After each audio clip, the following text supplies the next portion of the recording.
What plans do you have for improving the quality and access of community mental health services?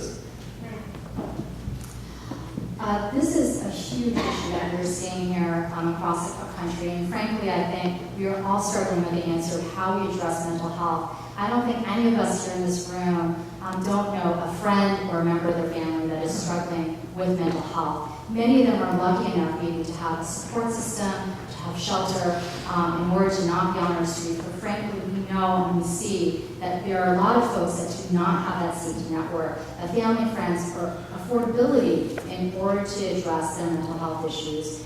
I have worked on the Board of Supervisors to, one, bring more nurses to our adult day health, a single adult shelter system.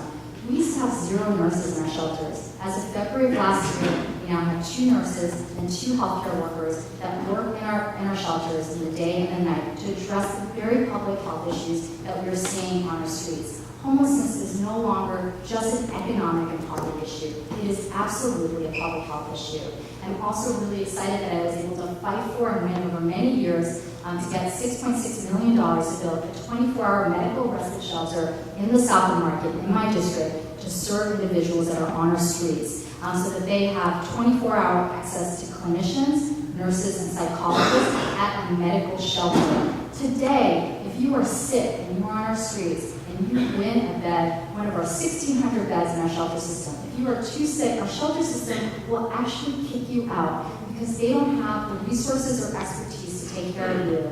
And that's why I fought to make sure that we had a 24-hour medical respite shelter, which will be a shelter like our other ones. But instead of being staffed by minimum wage workers, it'll be staffed by nurses that can actually address issues that we're seeing in our streets. And finally, we need to support greater mental health services in our schools. Something that I fought for through the Public Education Enrichment Fund that was originally authored by then Supervisor Tom Palmiano, is making sure that we have health clinics in each and every one of our high schools to address the increasing mental health issues that we're seeing in our school system.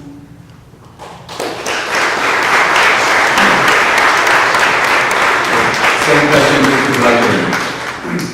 I think we need to work both statewide and locally to address this huge challenge, because we really have a crisis around mental health. First and foremost, the state mental health safety net has completely unraveled over the last 40 years. And a lot of times when we talk about this, people say, that darn Ronald Reagan, he closed the hospitals and didn't replace them with anything. And Ronald Reagan, I'm no fan of Ronald Reagan, but it's 40 years later, we need to start taking responsibility as a state that it's our problem to fix. We need significantly more investment by the state in mental health services, community-based mental health services. You should not have to go to jail to get mental health services.